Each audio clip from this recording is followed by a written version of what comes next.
and pointed to former President Rodrigo Roa Duterte as the mastermind, instigator, perpetrator, and the person most accountable for the human rights violation. Sa extrajudicial killings, yung mga patayang naganap sa panahon ni President Duterte tungkol doon sa mga aktivistang mga pinatay.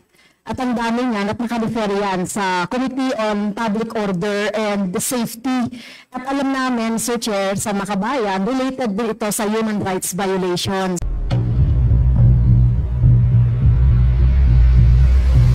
Extrajudicial killings about the dangerous drugs, imamanifest ko lang din, Sir Chair, pero this is a failure, perusal for your action, the Quadcom, to refer it to the rules. Dahil, Mr. Chair, related sa extrajudicial killings, yung mga patayang naganap sa panahon ni President Duterte tungkol doon sa mga aktivistang mga pinatay. At ang dami nga, naka-refer yan sa Committee on Public Order and Safety. At alam namin, Sir Chair, sa Makabayan, related din ito sa human rights violations. Mr. Chair, since the 18th Congress, we have been submitting several House resolutions about the extrajudicial killings of activists, individual din na nadamay doon sa mga operations ng PNP, ng AFP, Mr. Chair, sa panahon ni Duterte. So can you, Mr. Chair, can you take cognizance then so that this could be referred to the rules for proper action, Mr. Chair? Thank you, Congresswoman Castro. Yes, of course, the committee will take cognizance of all the measures, privilege speeches, House resolutions that will be referred to this Quadcom.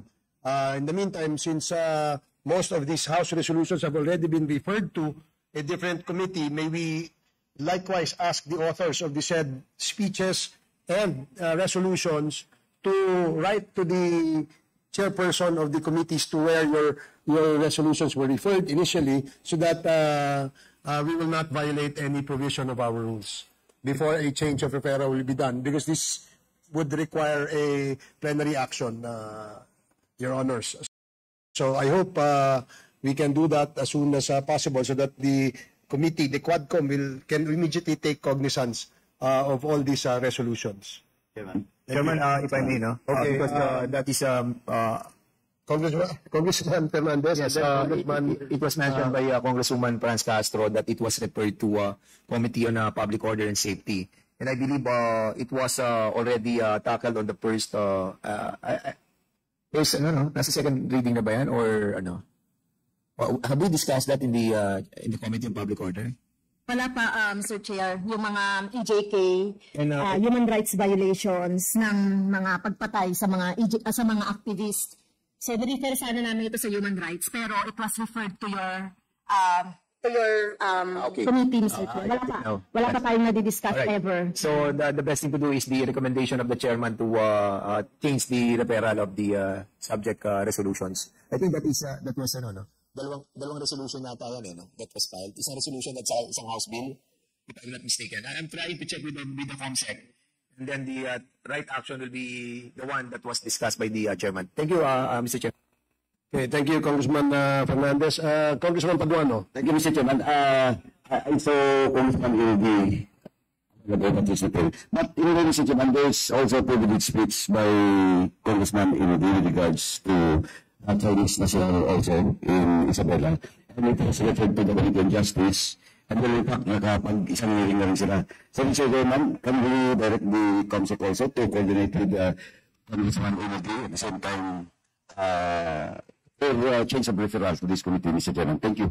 Yes, Chairman Paduano, the committee secretariat is likewise directed to coordinate with the Committee on Rules and the authors to where these resolutions were referred initially, as well as the privilege speeches that were also referred to the different chairpersons. So, in order for us not to violate any rules that we have agreed and adopted in this 19th Congress, COMSEC, you are directed to coordinate with the Committee on Rules with respect to the change of referrals of all these speeches and resolutions. Okay, Mr. Chair, Yes, Congressman Manuel. Yes, Mr. Chair, konting remarks lang as author of several of the measures referred to this joint committee, ang Quadcom po natin. Yes, truly is an author of House Resolution number 13 to investigate po dun sa mga EJ case under the war on drugs. House Resolution 1847 na nagsisweet din ng pagbubuo ng Joint Committee.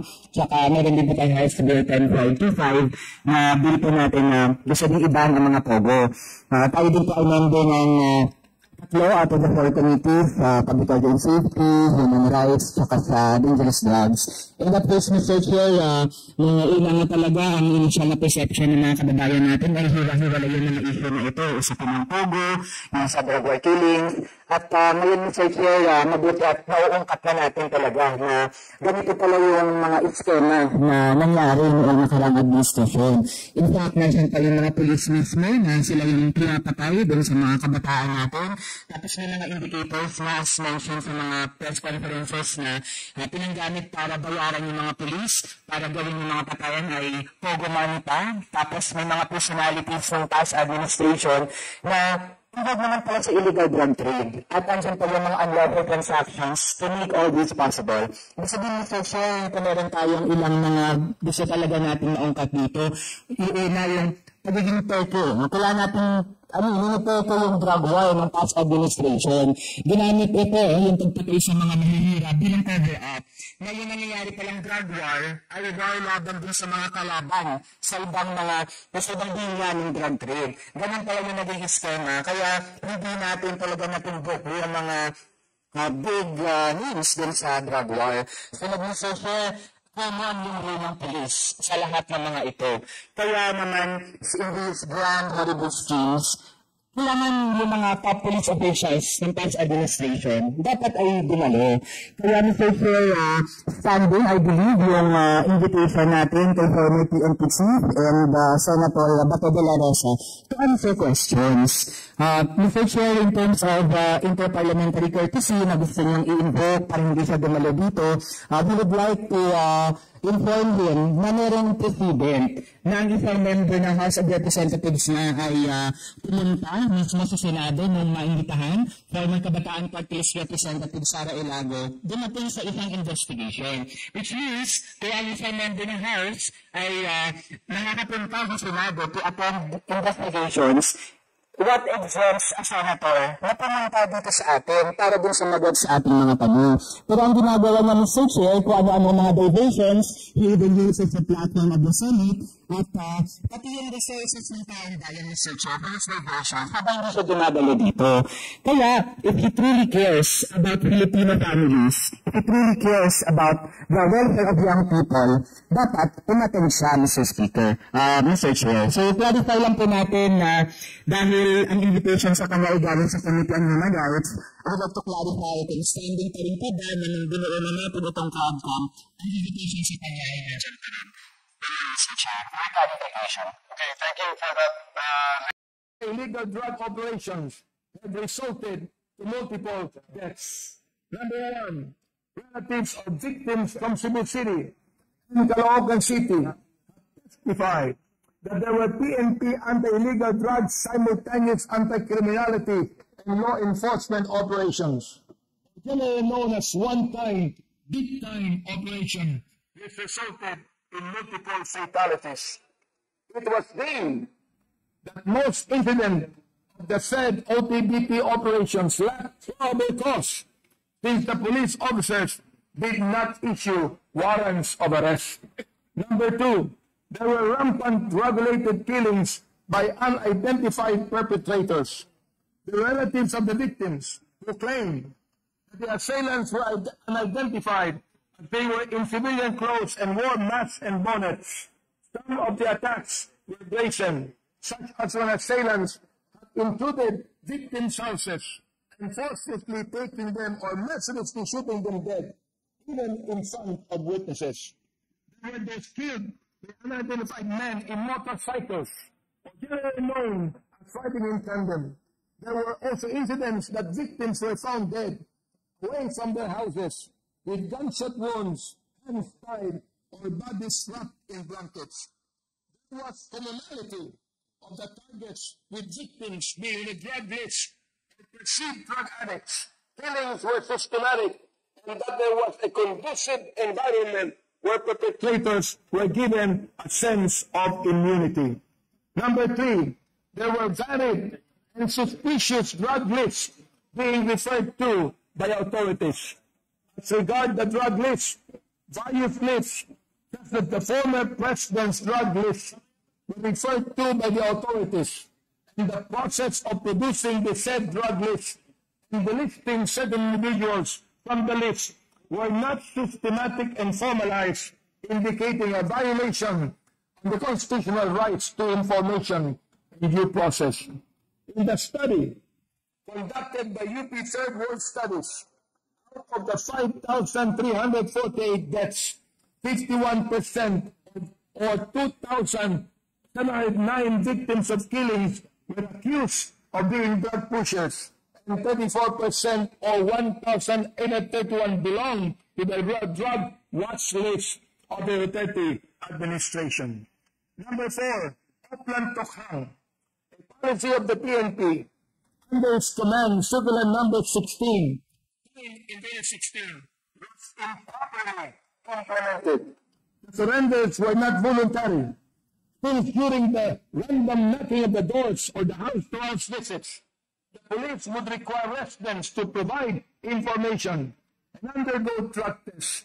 The information provided to the police to this manner was not properly validated according to regulations.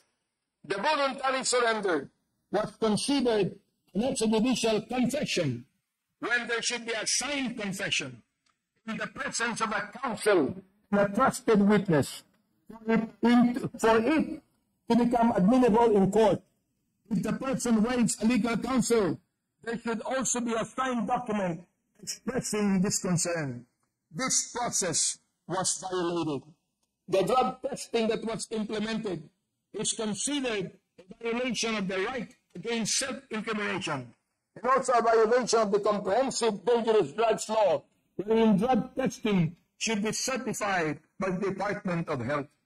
Moving on to the next major issue, on whether the state's obligations to respect, protect, and fulfill human rights have been fully adhered to during the course of the anti-illegal drugs campaign. The following state testimonies came about.